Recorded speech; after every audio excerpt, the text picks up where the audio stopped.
wabarakatuh. Kami dari kelompok 1 akan mempresentasikan pendidikan Pancasila elemen Bhinneka Tunggal Ika yang berjudul Keberagaman Masyarakat Indonesia dan Potensi Konflik dalam Keberagaman. Sebelumnya, perkenalkan. Saya Ahmad Rezeki Sufayu. Saya Ramona Cikalaya. Saya Nihilul Husna. Saya Sofiana Daulia. Saya Feliciana dan saya dari Marteto.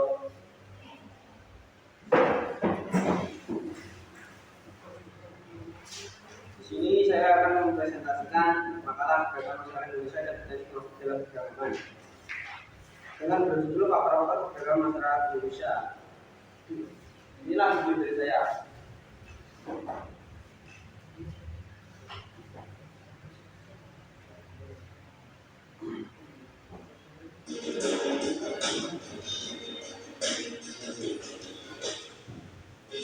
Terima kasih Mas Anda masih bersama kami Bangsal. Dulu beberapa waktu yang lalu sebenarnya saya tidak percaya bahwa bangsa kita ini sudah mulai mengkristalkan perbedaan, tetapi kurang lebih sekitar 2-3 tahun yang lalu saya waktu itu masih sekitar kelas 3 SD. Dia biasanya main ke rumah tetangga kami, teman baiknya, tapi tiba-tiba dia harus pulang. Waktu saya tanya, kenapa pulang? Dia disuruh pulang sama teman saya. Kenapa? Karena teman saya bilang ke saya berbeda agama. Itu kisahnya ada masalah, dan saya sejak itu mulai merasa wah, ini benar-benar ancaman terhadap pluralisme bangsa kita. Kalau kita bicara pluralisme, apakah memang semengerikan itu, seberbahaya itu kondisi bangsa kita sekarang? Ya bisa seberbahaya itu seperti yang ditunjukkan cerita Anabel. Iya. Jadi pluralisme itu bukan salah satu.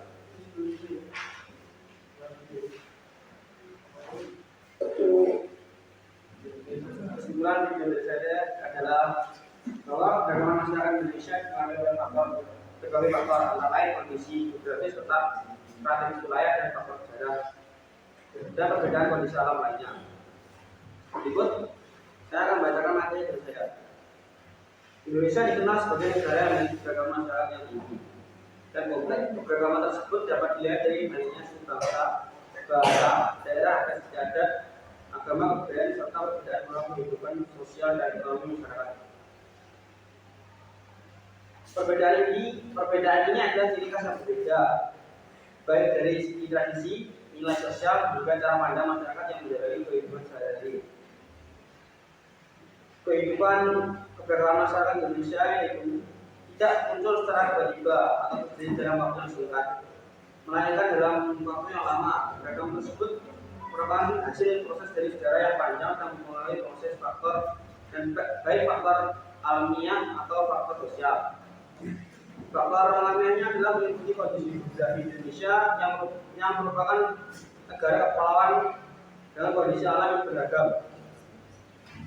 Sedangkan faktor sosial adalah yang mencakup pengaruh sejarah, interaksi antar budaya, serta pengembangan kehidupan masyarakat dari masa ke masa.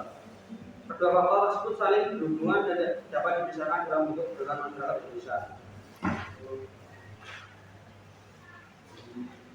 Seperti kondisi geografi Indonesia, atas strategis wilayah Indonesia, faktor sejarah, perbedaan kondisi alam, pengaruh budaya asing, perbedaan agama kepercayaan, dan perkembangan sosial dan pendidikan. Saya menyimpulkan bahwa kesimpulan dari materi saya adalah perkembangan masyarakat Indonesia adalah pengaruh budaya, geografis, wilayah, dan faktor sejarah, perbedaan agama, serta perkembangan sosial dan pendidikan. Keberagaman tersebut merupakan kekayaan bangsa yang harus dijaga dengan sikap toleransi, saling menghormati, dan menjunjung tinggi persatuan dan kesatuan bangsa Indonesia. Kemudian dilanjutkan teman saya. Selanjutnya, saya Ramona Cikalaya. Saya akan menampilkan video dari materi saya yang berjudul Keragaman Suku, Budaya, dan Ras.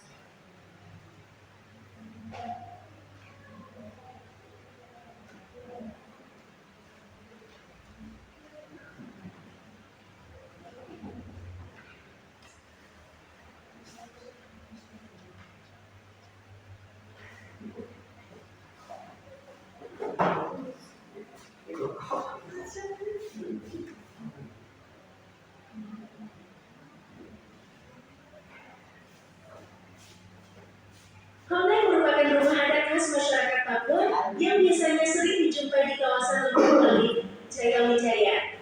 Di lokasi ini tinggal sejumlah suku Papua, yaitu suku Dani, Yang, dan Lani. Keberadaan rumah adat Wona ini bisa ditemui di daerah pegunungan yang memiliki ketinggian sekitar 1.6001.700 meter di atas permukaan air laut. Dilansir dari situs kmdkbud.go.id, Wona berasal dari kata Hun yang berarti laki-laki dewasa dan Ne yang berarti rumah. Sementara bagi warga suku yang di rumah adat itu disebut dengan Romean. Secara umum, bentuk bangunan Wona adalah bulat atau bundar dengan diameter 4 sampai 6 meter. Sebagai penopang ada 4 tiang utama dan tiang-tiang penyangga yang memperkuat dengan tinggi 5 sampai 7 meter. Rumah Hodai memiliki 2 bagian, yakni lantai dasar dan lantai atas.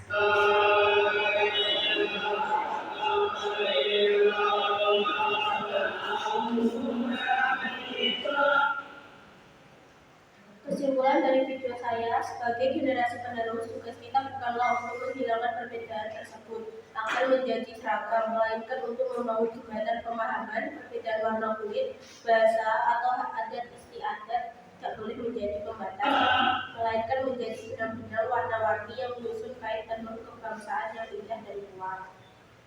Selanjutnya saya akan mempresentasikan materi saya.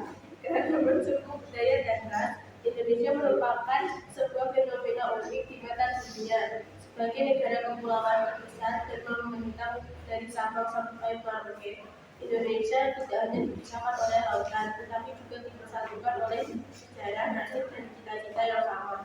Keragaman atau pluralitas yang kita miliki bukanlah sebuah kebetulan sejarah, melainkan hasil dari proses panjang interaksi antar peradaban, letak geografis di persimpangan dunia, dan migrasi manusia selama ribuan tahun. Keragaman suku bangsa. Suku bangsa atau etnis adalah pengelompokan manusia berdasarkan garis keturunan yang diyakini bersama, serta adanya kesamaan identitas sosial seperti adat istiadat dan sejarah.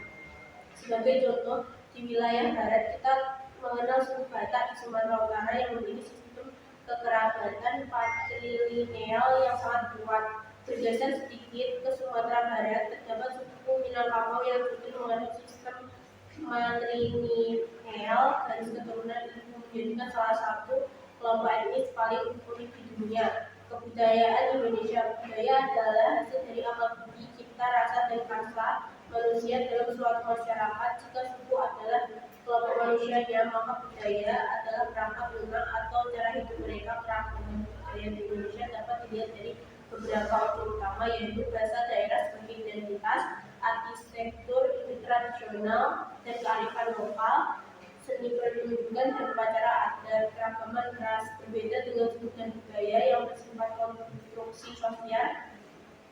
Ras lebih bersifat biologis dan fisik. Indonesia terletak di titik persilangan migrasi manusia global, sehingga kita memiliki percampuran fisik yang sangat kaya. Secara umum terdapat beberapa kelompok ras utama yang menjadi kepulauan ini.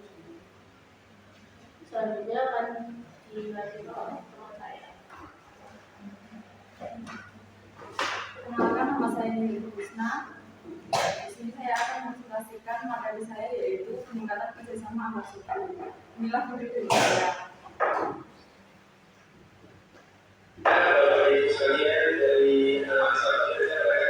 Badan Geologi Kementerian Energi dan Sumber Daya Mineral Republik Indonesia meresmikan site Museum Tritik di Desa Tritik, Kecamatan Rejoso, Kabupaten Nganjuk. Museum yang berdiri di tepi hutan desa tersebut dapat dijadikan pusat pembelajaran hingga meningkatkan perekonomian warga setempat. Pembangunan museum ini dilakukan setelah ditemukannya fosil gajah purba Stegoda trigonocephalus di tengah hutan desa Tritik yang kemudian dilakukan penelitian lebih lanjut di wilayah tersebut dan sekitarnya oleh para ahli dari Museum Geologi Bandung. Hasil kajian lokal di Pulau Banjarbaru, apa itu tantangan. Sebagai itu di balik keterbatasan bahan baku. Di tengah hiruk pikuk pasar modern, perajin burung tradisional masih ada. Salah satunya terlihat pada Maimunah, seorang perajin burung yang berjuang melestarikan kedua kelompok pelajar Bekasi Jawa Barat bertemu melalui media sosial yang inisiasi program pelajar misalkan untuk pertemuan kepada siswa baru.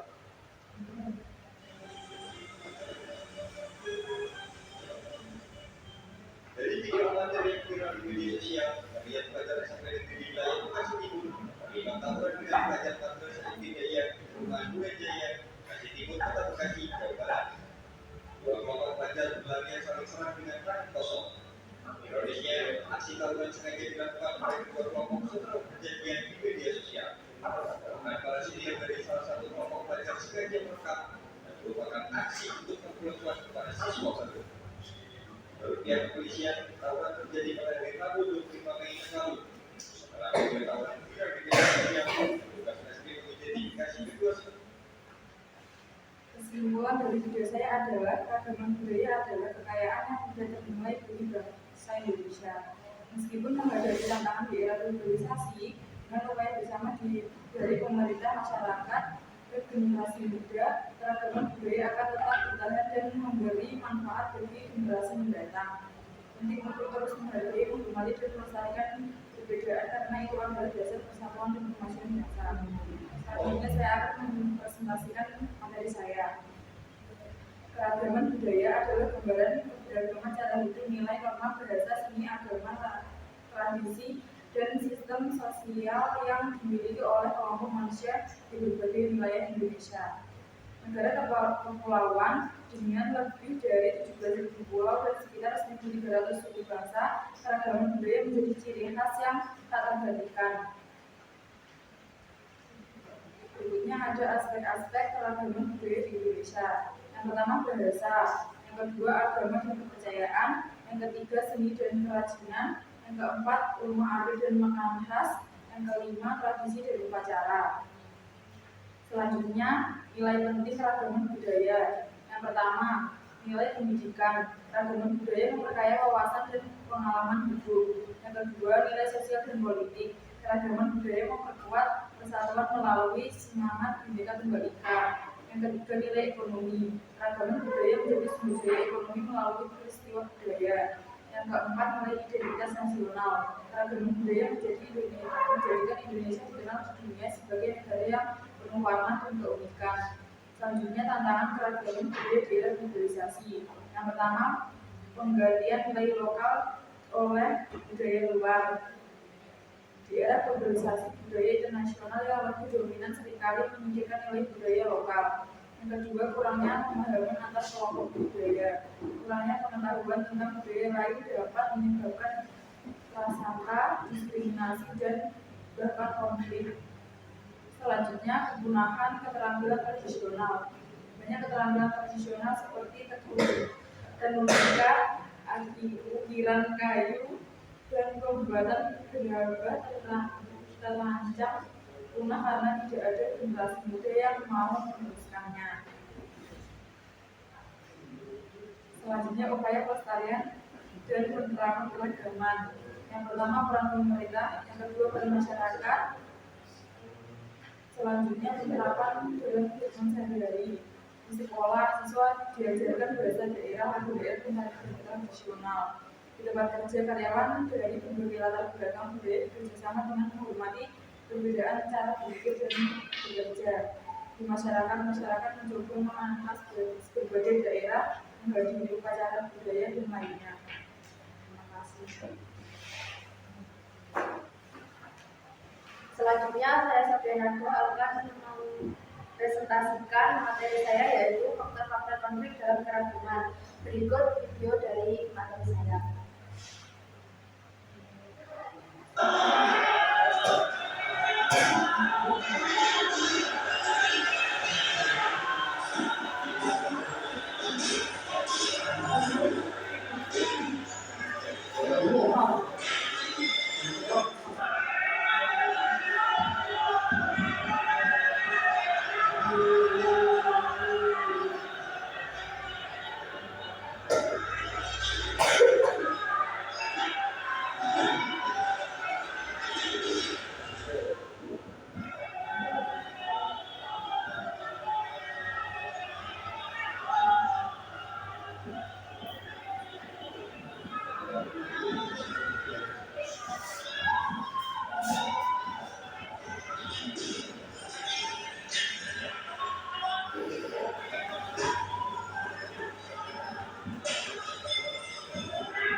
Pemirsa,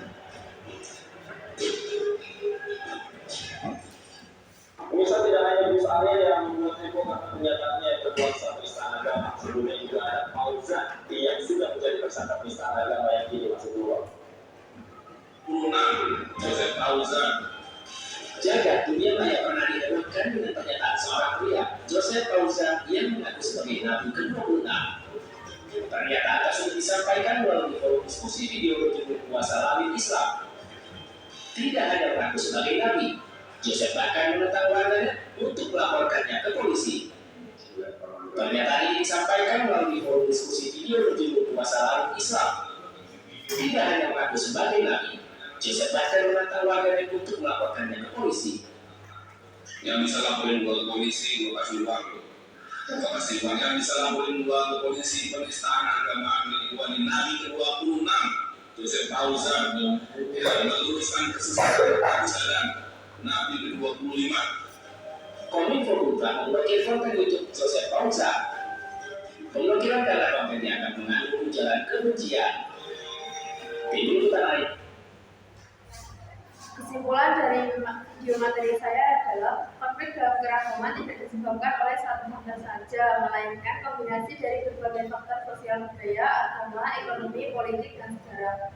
Memahami faktor-faktor ini adalah langkah pertama untuk mencegah dan menyelesaikan konflik, serta menciptakan masyarakat yang harmonis meskipun memiliki perbedaan.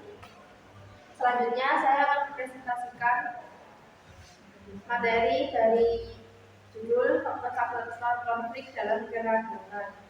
Keragaman adalah kondisi di mana sebuah kelompok atau masyarakat terdiri dari berbagai elemen yang berbeda seperti suku, agama, bahasa, budaya, dan pandangan politik.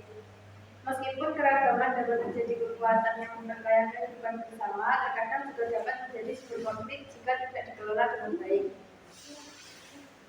Yang pertama, faktor sosial budaya. Faktor ini berkaitan dengan perbedaan dalam cara hidup, nilai, dan norma yang dianut oleh kelompok berbeda. Contohnya yaitu perbedaan nilai norma dan budaya, ketidakpahaman budaya, serta perbedaan bahasa. Yang kedua, faktor agama. Agama merupakan bagian penting dari identitas banyak orang, sehingga perbedaan dalam keyakinan dapat menjadi pemicu konflik jika tidak dihargai. Contohnya yaitu perbedaan doktrin dan praktik, persaingan atas tempat ibadah dan sumber daya, serta penggunaan agama untuk kepentingan politik. Yang ketiga, faktor ekonomi. Perbedaan dalam akses dan kontrol terhadap sumber daya ekonomi seringkali menjadi akar konflik dalam masyarakat yang beragam.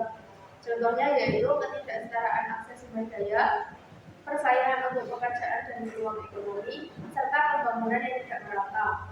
Yang keempat, faktor politik. Faktor politik memiliki peran penting dalam membentuk hubungan antar kelompok di masyarakat yang beragam.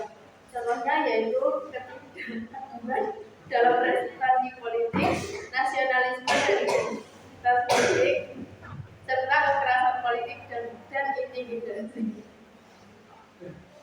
Yang kelima, faktor sejarah. Latar belakang sejarah antara berbeda juga dapat menjadi faktor penyebab konflik. Contohnya yaitu jejak konflik masa lalu, serta perlakuan tidak adil dalam sejarah.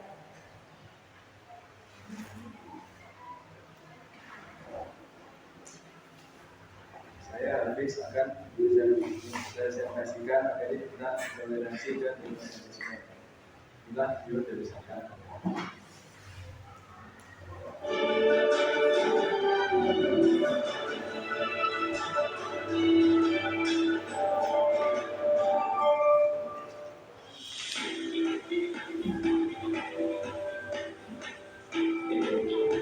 Sebagai upaya meningkatkan kerjasama multi pihak dalam penanggulangan terorisme, BNPT dan Forum Masyarakat Indonesia Emas atau FOMAS menandatangani nota kesepahaman tentang sinergisitas pencegahan intoleransi dan paham radikal terorisme pada 7 Oktober 2024 di Jakarta.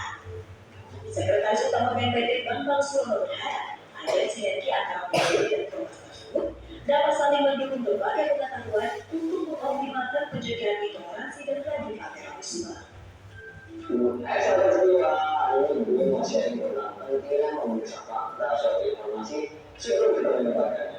Tujuannya agar kita bisa menghindari menyebarkan kebencian dan menjaga kebenaran di dunia maya. Yang pertama,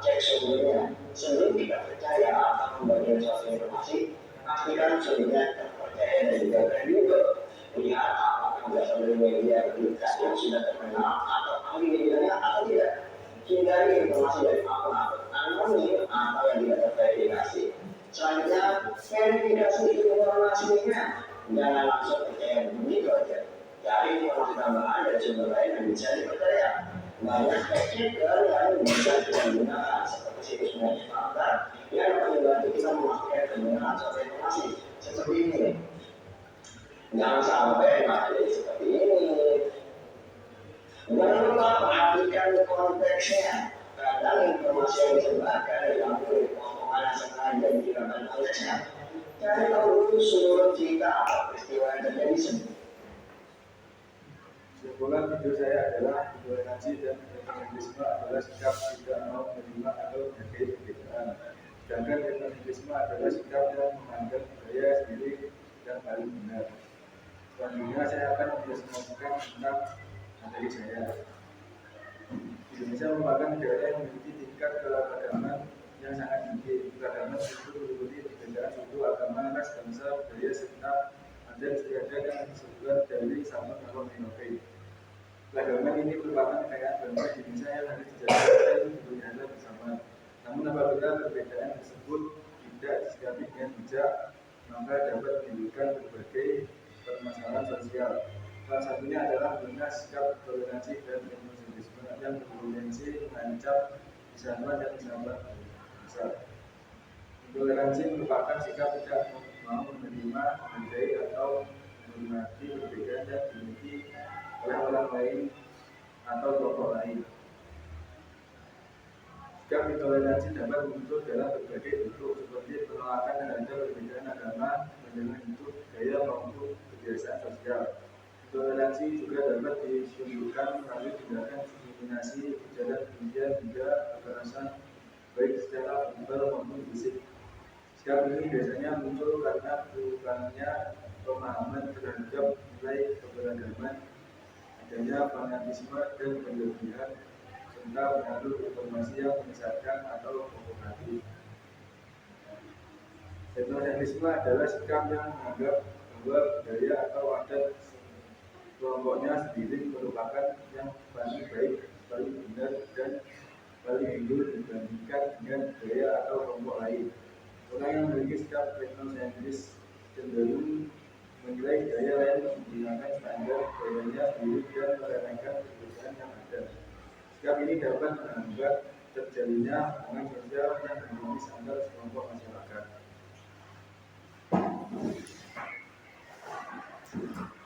Saya dari Contoh akan mempresentasikan materi yang berjudul dampak konflik keberagaman masyarakat. Ini video saya.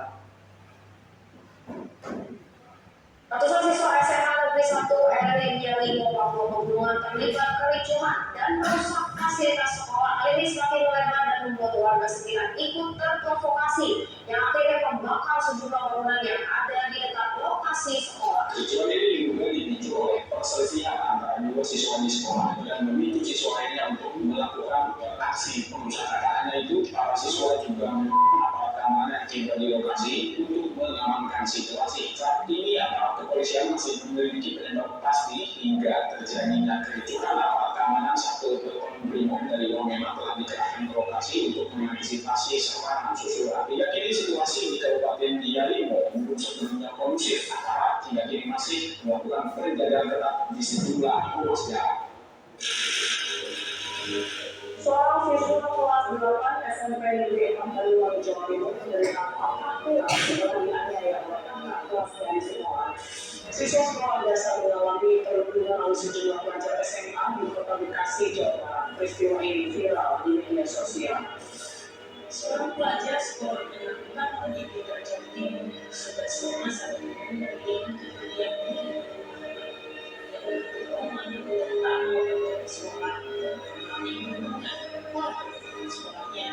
Ya, Indonesia belakangan ini malah di tempat berbagai isu intoleransi. Ya, hal ini sangat berpotensi mengancam nilai-nilai Pancasila jadi pedoman hidup berbangsa dan bernegara. Isu radikalisme menjadi isu sentral Indonesia dalam beberapa tahun terakhir. Maka isu radikalisme sangat terkait apabila pemilihan presiden 2019. Sebuah penelitian mencatat bahwa dari tindakan intoleransi sosial.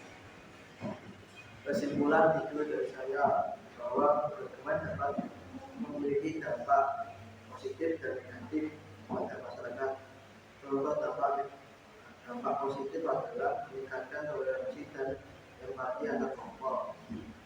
Contoh dampak negatif menghancurkan hubungan antar kelompok. Saya akan mempresentasikan materi dampak konflik dalam keberagaman masyarakat Indonesia. Indonesia merupakan negara yang memiliki keberagaman suku, agama, ras, budaya, dan bahasa. Keberagaman tersebut merupakan kekayaan bangsa yang dapat memperkuat persatuan dan kesatuan apabila dikelola dengan baik. Namun, perbedaan yang ada juga dapat menimbulkan konflik apabila tidak disertai dengan sikap toleransi, saling menghargai, dan kesadaran untuk hidup berdamai secara damai. Konflik dalam masyarakat yang beragam dapat menimbulkan berbagai dampak sosial, hubungan antar individu maupun antar kelompok menjadi renggang karena munculnya rasa curiga, prasangka, dan permusuhan. Keadaan ini menyebabkan menurunnya solidaritas sosial dan lemahnya rasa masyarakat. Masyarakat yang sebelumnya hidup pun dapat terpecah sifat waktu yang berkepanjangan.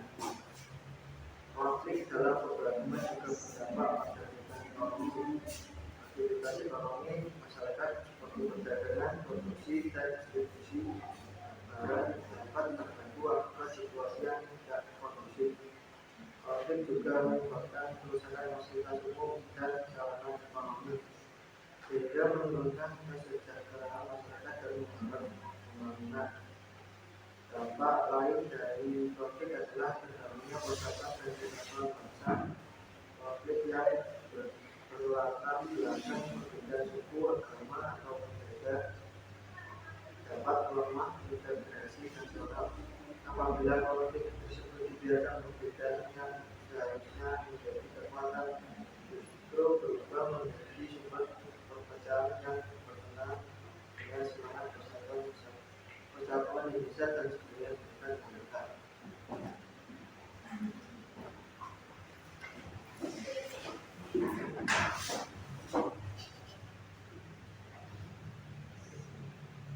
Sekian dari kami. Assalamualaikum warahmatullahi wabarakatuh.